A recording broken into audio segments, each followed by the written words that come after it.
The storm came early that night. Caro's Ivy's sky boiled with slate-gray clouds, and sheets of rain hammered the jungle canopy until the outpost's walls trembled. Lightning split the sky, illuminating steel towers that looked more like graves than fortifications. The colony was small, 400 settlers, most miners, a handful of soldiers. Fragile, exposed, and barely clinging to the edge of survival. Commander Elias Rourke stood on the observation deck, leaning against the rail. His scarred face caught the blue-white glare of each lightning strike, his one good eye fixed on the tree-line that wavered in the storm. The jungle seemed to breathe with the weather, dark, alive, hungry. He lit a cigarette, shielding the flame from the wind. The smoke curled upward and vanished. A soldier behind him shifted nervously. "They say assassins are coming," the young man muttered. His voice cracked as if the word itself carried weight. "They say a lot of things," Rourke replied, exhaling slowly. "Only some of it's worth losing sleep over. But the Vedras, they're not gods," Rourke cut him off. "They bleed, they die. Remember that." He didn't need to mention what everyone knew. 12 of the Empire's deadliest killers had been dispatched to Karos for. The Vedras called them Shadow Cell 12.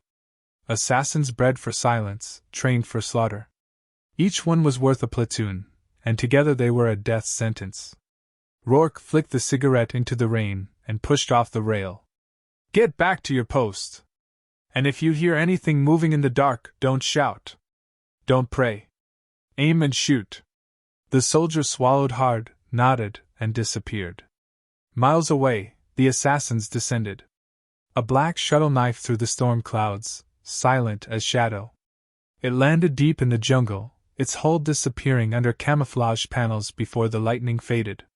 12 figures emerged, their armor segmented like insect carapace, eyes glowing faint amber under the hoods of rain-slick cloaks. Sarek Vare, their commander, raised his hand. The squad fell into formation, kneeling in the mud.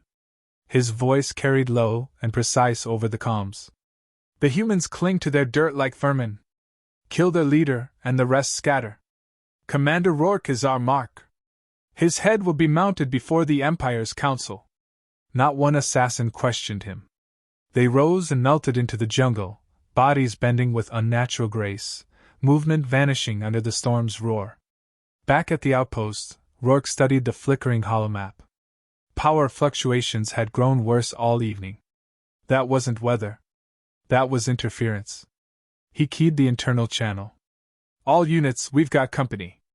The grid's being jammed. Secure civilians inside bunkers and lock outer gates. Squad Bravo, shut down external lights. We'll use the dark." Responses crackled back. He knew fear laced their voices, but orders gave them structure, and structure meant survival. In the command room, Lieutenant Mara crossed her arms, frowning at the red static crawling across the comms panel. "So it's true. They're here." Rourke didn't look up. 12 blades, sharp and arrogant. "They think they'll cut through us clean." He tapped the map, marking routes through the jungle. "We'll break those blades one at a time." Mara hesitated. "With what, Commander? Rusted rifles and mining charges?" "With nerve," he said flatly. "That's all we've ever had." The first shadow came an hour later.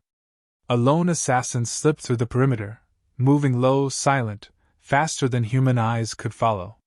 He cut a sentry's throat before the man could shout, dragging the body into the mud. Then he crawled under the outer wall, sliding like a serpent toward the barracks. He didn't see the tripwire.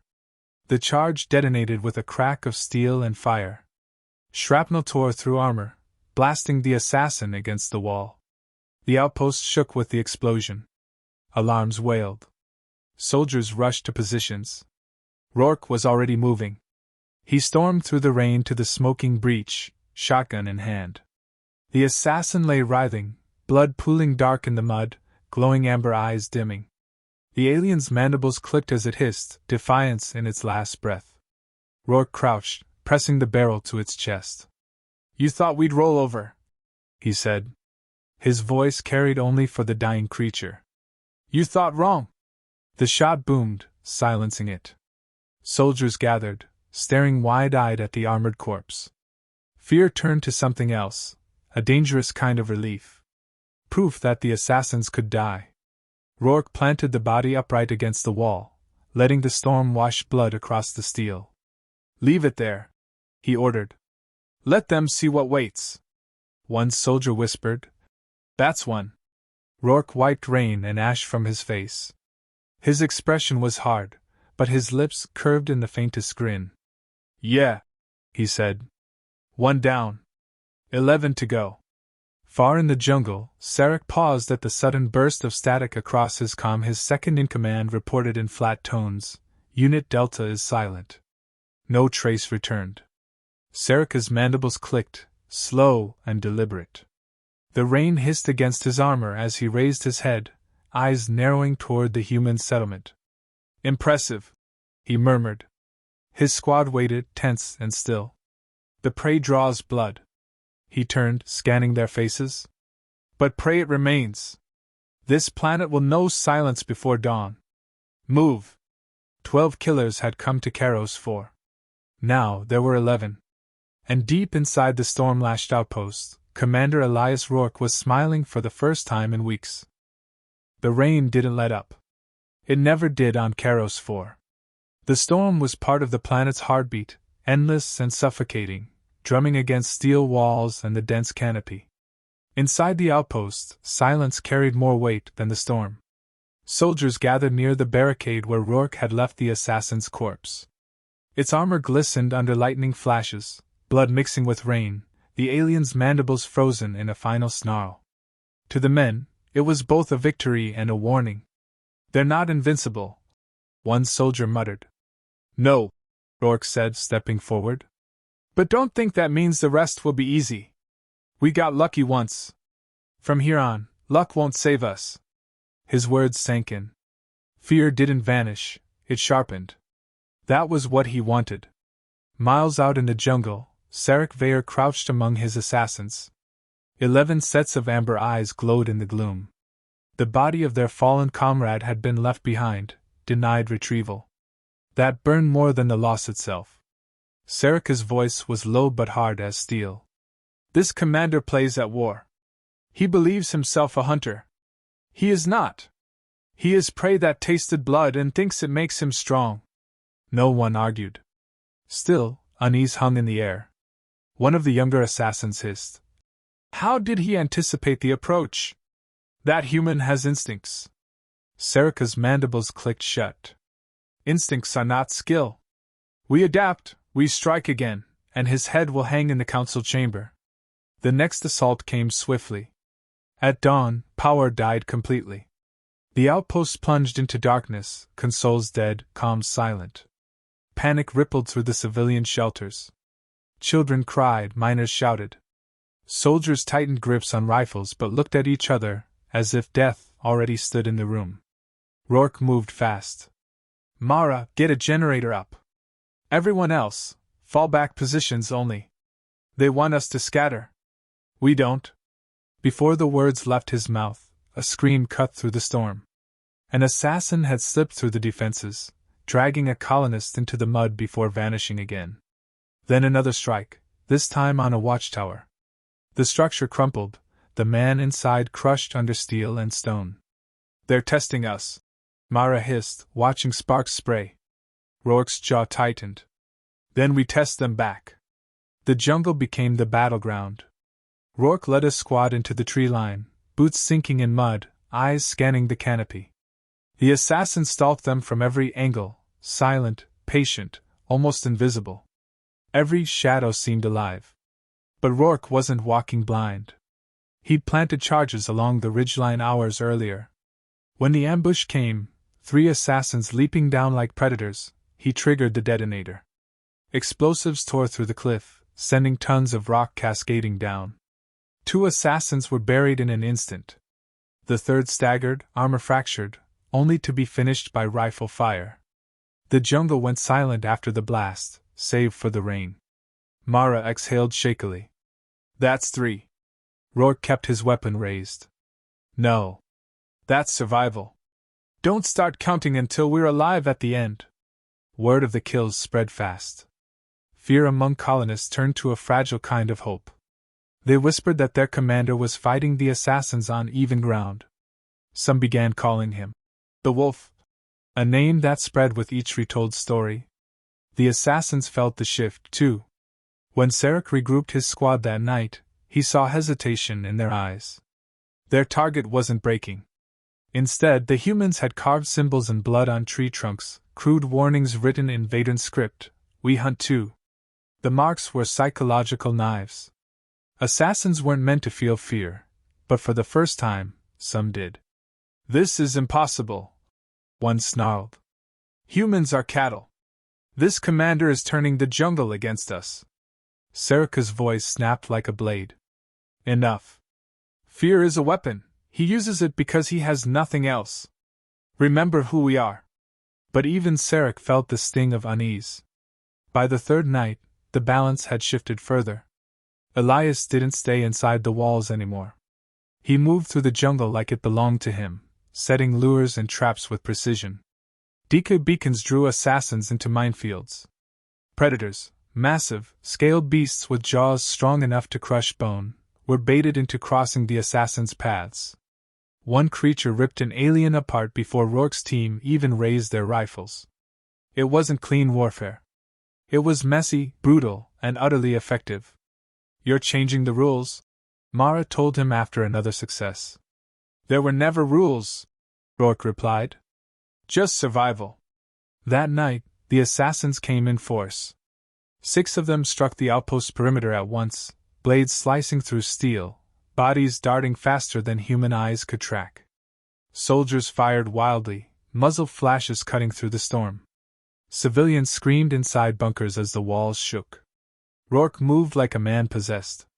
He ordered precision fire, cutting down one assassin with overlapping fields of fire. Another he drew into a choke point, where mines detonated and shredded it into pieces. Still, the fight was chaos. 2 soldiers were dragged screaming into the dark, and another fell with his throat opened. The melee ended with blood in the mud and corpses on both sides. Out of 12 assassins, only 7 remained. Rourke stood at the center of the wreckage, chest heaving, rain mixing with blood on his face. He looked less like a commander and more like the predator the assassins had imagined themselves to be. In the jungle, Sarek raged.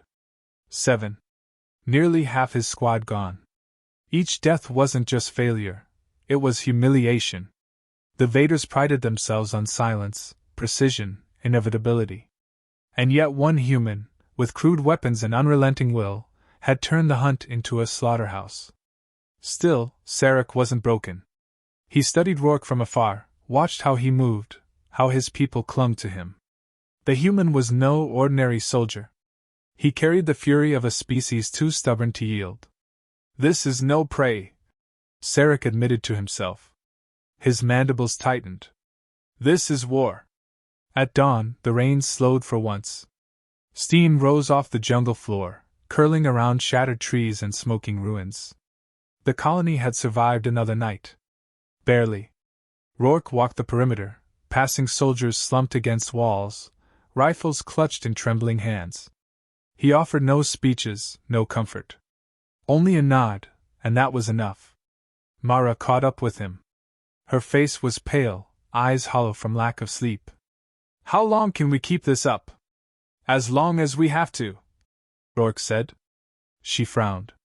"They'll keep coming until one of us is dead. Then I guess we see who runs out of bodies first."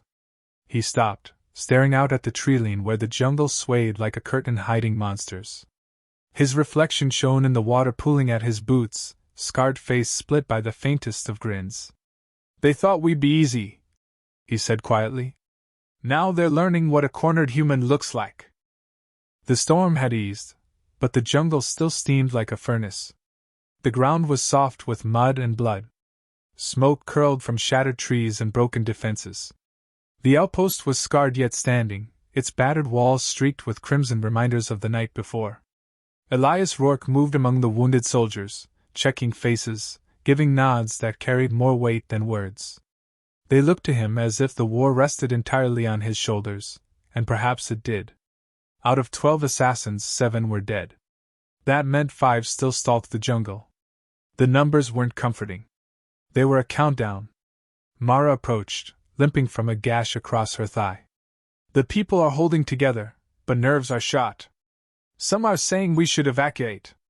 Evacuate into what? Rourke asked, his voice dry. Shuttles? The Empire would pick them off before they left atmosphere. We stand, or we don't stand at all. Her silence said she already knew it. In the jungle, Sarek Vayer crouched with the 4 survivors of his squad. They were exhausted, armor-dented, eyes glowing dim in the shadows. The aura of invincibility had cracked. The humans had carved fear into them. Enough of this game, one snarled. We've bled too long for vermin. Sarek struck him with the back of his hand, hard enough to split his mandibles. You will speak with discipline, or you won't speak again. The others lowered their heads, chastened but seething. Sareka's gaze burned toward the distant outpost. Rourke has turned this hunt into humiliation. That ends tonight. We break him, and the myth of human defiance dies with him. Night fell again, thick and heavy. No stars, only rolling clouds and a wet wind. Rourke knew they would come. He could feel it in the silence between thunderclaps. He moved alone into the jungle, leaving Mara to command the walls. His soldiers argued, begged him to stay, but he waved them off. This isn't their fight anymore. It's mine.